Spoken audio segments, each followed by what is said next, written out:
उसको इस्तीफा देना पड़ेगा। आज मैं तुमको बताता हूं कहानी, ध्यान से सुनना। क्या कहते हैं, आपके नेता 1 साल से जेल में है, उनको जमानत नहीं मिल रही। आपके नेता इतने महीने से जेल में है, उनको जमानत नहीं मिल रही। तो आज के बाद जब टीवी पे हमारा प्रवक्ता जाए, भाजपा के बीच में जाए, तो उनसे पूछना, अटल बिहारी वाजपेयी जी 19 महीने देश की जेल में रहे, उनको जमानत नहीं मिली। लाल कृष्ण आडवाणी जी 19 महीने देश की जेल में रहे, उनको जमानत नहीं मिली। रविशंकर प्रसाद जी 19 महीने देश की जेल में रहे, उनको जमानत नहीं मिली। अरुण जेटली जी 19 महीने देश की जेल में रहे, उनको जमानत नहीं मिली। अमित शाह जी 3 महीने जेल में रहे और 2 साल गुजरात के बाहर रहे। वो शब्द मैं इस्तेमाल नहीं करना चाहता। 2 साल गुजरात से बाहर रहे, बाहर रहे, बाहर रहे।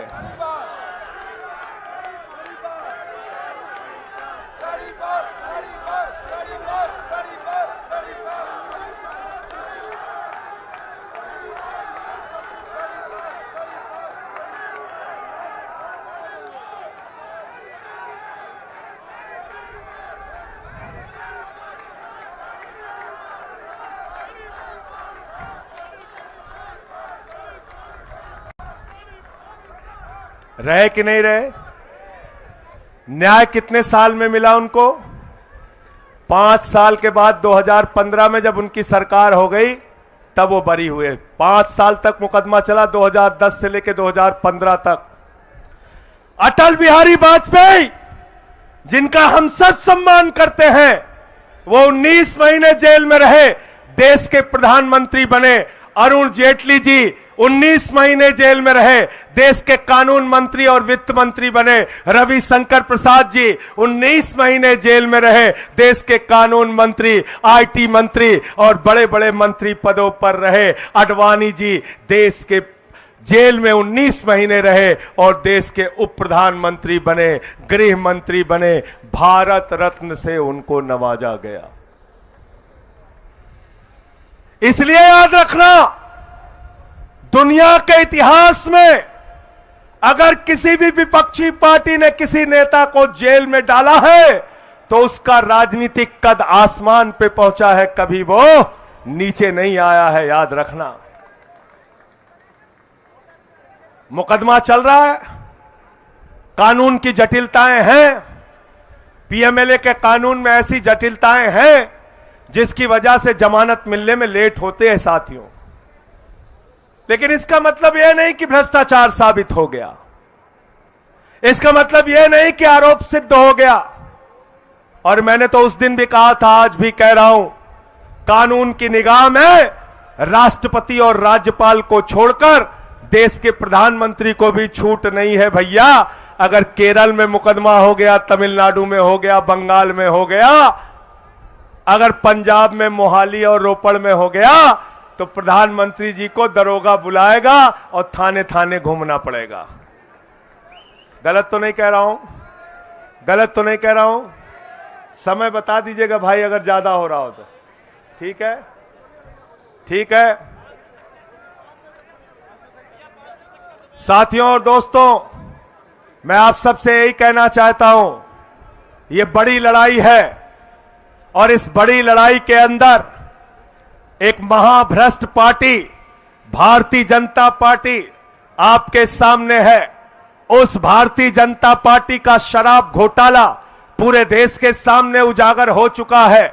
55 करोड़ रुपए की रिश्वत, उसका मनी ट्रेल, 5 करोड़ का पहले मिला ले तो 60 करोड़ रुपए का साफ साफ भ्रष्टाचार, भारतीय जनता पार्टी का भ्रष्टाचार पूरे देश के सामने आ चुका है। भ्रष्टाचारियों को चुन चुनकर अपने पार्टी में शामिल करने का मामला पूरे देश के सामने आ चुका है। अग्निवीर जैसी योजना हो, महंगाई हो, पूंजीपतियों का 15 लाख करोड़ रुपए माफ करना हो, या 750 किसानों की शहादत हो, या हिंदुस्तान के लोकप्रिय मुख्यमंत्री अरविंद केजरीवाल की गिरफ्तारी का मामला हो, एक एक चीज का बदला इनसे लेना है, एक एक चीज का हिसाब इनसे लेना है।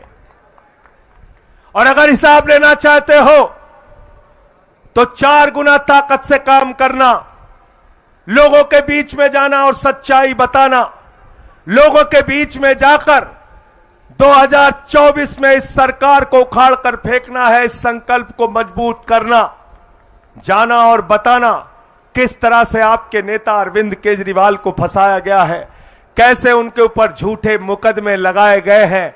20,000 पन्ने तो छिपा के रखे हैं ईडी ने, 20,000 पन्ने। उस 20,000 पन्ने की सच्चाई क्या है वो आने वाले दिनों में कोर्ट के सामने आएगी और दूध का दूध पानी का पानी हो जाएगा। अरविंद केजरीवाल, मनीष सिसोदिया, सत्येंद्र जैन छूटेंगे, जेल के ताले टूटेंगे, जेल के ताले टूटेंगे, जेल के ताले टूटेंगे, अरे जेल के ताले टूटेंगे, अरे जेल के ताले टूटेंगे, अरे जेल के ताले टूटेंगे। अरे हिटलर शाही मुर्दाबाद, अरे मोदी शाही मुर्दाबाद, अरे तानाशाही मुर्दाबाद। और जोर जुल्म के टक्कर में, हर जोर जुल्म के टक्कर में, हर जोर जुल्म के टक्कर में, और जो हमसे टकराएगा, और जो हमसे टकराएगा, और जो हमसे टकराएगा, आम आदमी जिंदाबाद, केजरीवाल जिंदाबाद, हमारे साथी जिंदाबाद, हमारे साथी जिंदाबाद, हमारे कार्यकर्ता जिंदाबाद, आम आदमी जिंदाबाद, अरे आम आदमी जिंदाबाद।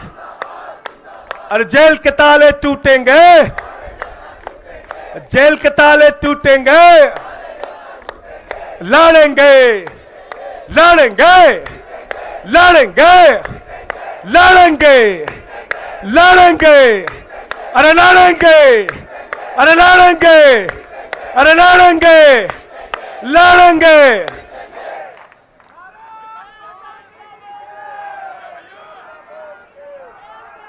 लड़ना है कि नहीं लड़ना है बताओ? लड़ना है ना? लड़ना है ना? भाजपा ये कल से फैला रहे संजय सिंह जेल में रहे, उनका वजन बढ़ गया। हमने कहा हमारी तारीफ कर रहे हो कि बुराई कर रहे हो तुम लोग? कभी कभी गलती से तारीफ करने लगते हैं भाजपाई। साथियों और दोस्त, कौन सा घोटाला रह गया?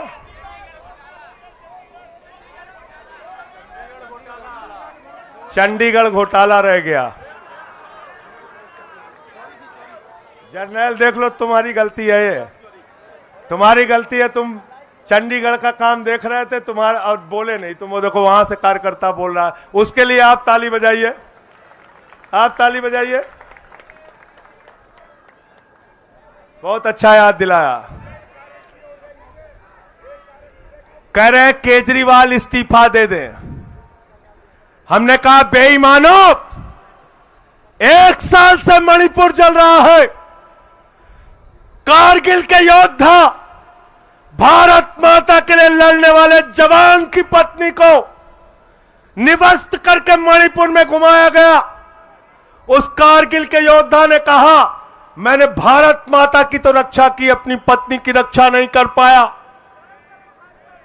महिलाओं को निवस्त करके घुमाया गया मणिपुर में, दंगे हुए, फसाद हुए, हजारों लोगों की जान गई। मणिपुर को जलाने वाले मुख्यमंत्री को भाजपा के लोग अपने कंधे पर बिठा के माला पहना के घुमाते हैं। केजरीवाल जैसे ईमानदार मुख्यमंत्री से इस्तीफा मांगते हैं। शर्म आनी चाहिए इन बेईमानों को। अजय मिश्रा टेनी, जिसका बेटा 4 किसानों को जीप से कुचल के मार देता है, वो देश का गृह राज्य मंत्री है, वो देश का गृह राज्य मंत्री बना रहता है और केजरीवाल से इस्तीफा मांगते हो। इसी जंतर मंतर पे हमारी पहलवान बेटियों को घसीट घसीट के मारा गया, उनको न्याय नहीं मिलता, उनके लिए प्रधानमंत्री एक शब्द नहीं बोलते, हमसे इस्तीफा मांगते हो। अरे हमने इस देश के लिए अपना खून और पसीना बहाया है, अरविंद केजरीवाल ने अपना खून और पसीना बहाया है, हम इस्तीफा नहीं देंगे, तुमसे लड़ाई लड़ने का काम करेंगे, लड़ाई लड़ने का। तुम ऐसे ही अगर सरकारों को गिराते रहे। धन्यवाद देना चाहूंगा देश के मुख्य न्यायाधीश को।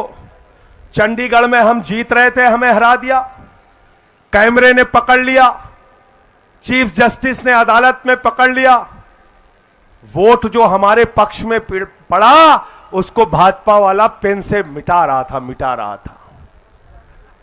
जब 36 वोट में 25% की बेईमानी कर सकते हो, तो चाहे चुनाव हो चाहे राजनीति हो, हर मामले में सबसे भ्रष्ट पार्टी का नाम क्या है?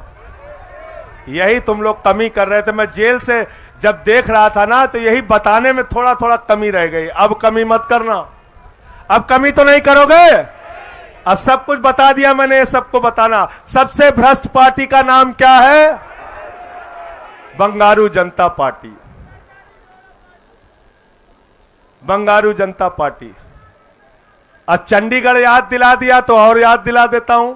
अरुणाचल की सरकार किसने गिराई? भारतीय जनता पार्टी। वो कह रहे हैं बंगारू जनता पार्टी। उत्तराखंड की सरकार किसने गिराई? कर्नाटक की सरकार किसने गिराई? गोवा में जोड़ तोड़ के करे सरकार किसने बनाई? महाराष्ट्र में सरकार किसने गिराई? मध्य प्रदेश में सरकार किसने गिराई? है? बिहार की सरकार किसने गिराई? बंगारू जनता पार्टी। तो भाजपाइये हम लोगों को बेवकूफ समझते हैं क्या आतिशी जी? है? हमको बेवकूफ समझते हो? नैतिकता, नैतिकता, तुम्हारी नैतिकता यह है कि तुम गुंडों और अपराधियों की तरह एक के बाद दूसरी, दूसरे के बाद तीसरी सरकारों को गिराने का काम करते हो। दिल्ली में तुम्हारी ये चालबाजी हम चलने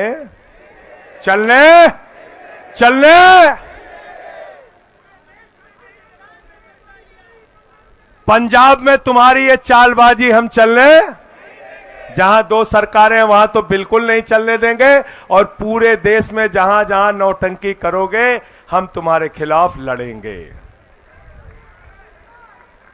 अंत में एक वादा आपसे लेकर अपनी बात को खत्म करूंगा, और पीछे तक हाथ उठना चाहिए।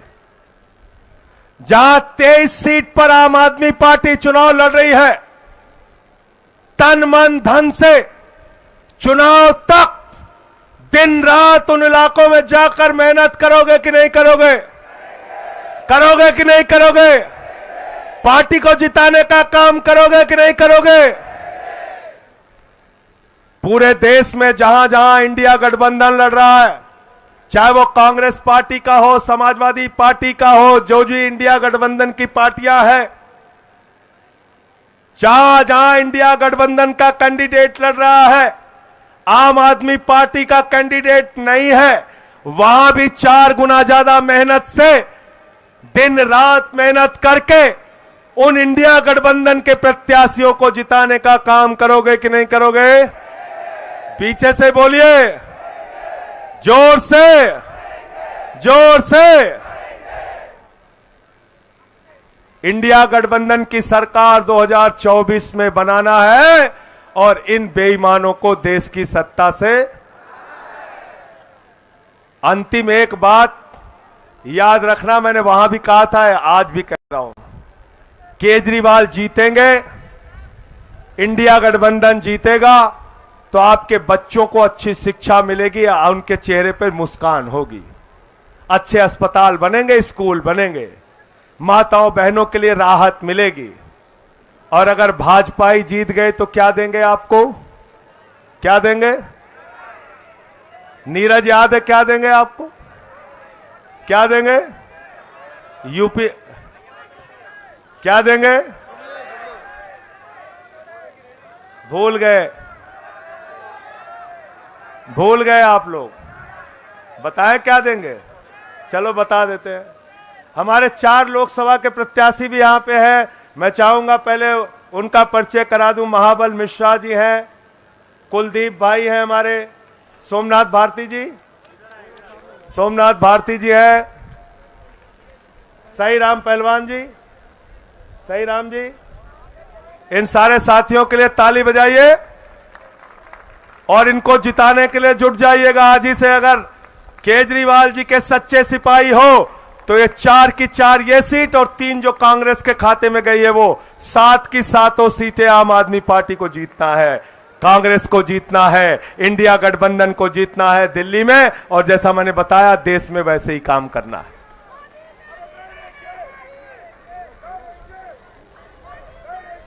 अच्छा, मैं बता रहा था कि भाजपा वाले जीतेंगे तो क्या जीतेंगे, अभी कोई सही जवाब आया नहीं है। मैं बता रहा हूं। अरविंद केजरीवाल जी, हाँ क्या बताओ? नहीं, अभी सही जवाब आया नहीं। मैं दे रहा हूं। अरविंद केजरीवाल अपना भाषण देते हैं, गोपाल राय जी देते हैं, संदीप पाठक देते हैं, आतिशी देती है, सौरभ भारद्वाज जी हमारे बोलते हैं, जहां जहां भाषण देते हैं।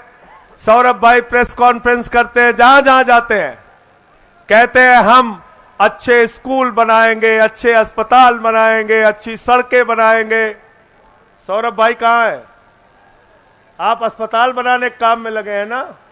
आपको पता ही नहीं मोदी जी क्या बना रहे हैं। उत्तर प्रदेश में गए हमारे यहां मोदी जी, केजरीवाल कहते हैं हमको जिता दो, स्कूल बनाएंगे, अस्पताल बनाएंगे, स्कूल बनाएंगे, अस्पताल बनाएंगे।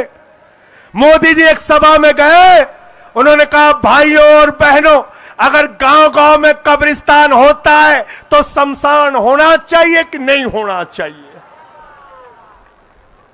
क्या बोले थे? शमशान होना चाहिए कि नहीं होना चाहिए? अरे इतने अपशकुनी लोग हैं ये लोग। उसी के बाद कोरोना की महामारी आ गई, गांव-गांव में शमशान बन गया, गांव-गांव में शमशान बन गया। केजरीवाल को जिताओगे तो स्कूल पाओगे, आम आदमी पार्टी को जिताओगे तो स्कूल पाओगे, हमारे नेताओं को जिताओगे तो स्कूल पाओगे, अस्पताल पाओगे, सड़कें पाओगे, बुजुर्गों की तीर्थ यात्रा पाओगे, महिलाओं को आर्थिक सहायता पाओगे, हमारे पार्टी को जिताओगे तो तरक्की पाओगे, और अगर बीजेपी वालों को जिताओगे तो गांव-गांव में शमशान पाओगे। गलत तो नहीं कह रहा हूं? इसलिए इंडिया गठबंधन को जिताना है, आम आदमी पार्टी को जिताना है। अंत में एक बार फिर से वही नारा, जेल के ताले टूटेंगे, जेल के ताले टूटेंगे, जेल के ताले टूटेंगे, जेल के ताले टूटेंगे, जेल के ताले टूटेंगे। बहुत बहुत धन्यवाद, बहुत बहुत शुक्रिया।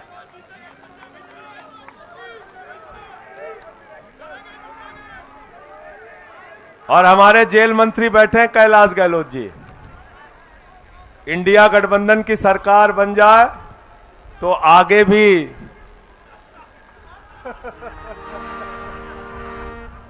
जेल में अच्छा इंतजाम होना चाहिए। बहुत बहुत धन्यवाद संजय भैया, हम सब लोगों में ऊर्जा भरने के लिए और हम सबको हर चीज से अवगत कराने के लिए। मैं एक बार फिर से स्वागत करूंगा इस मंच पर हमारे वाइस प्रेसिडेंट राजेश गुप्ता जी का, गुलाब सिंह यादव जी का, आदरणीय जर्नैल सिंह जी का, जितेंद्र तोमर जी का।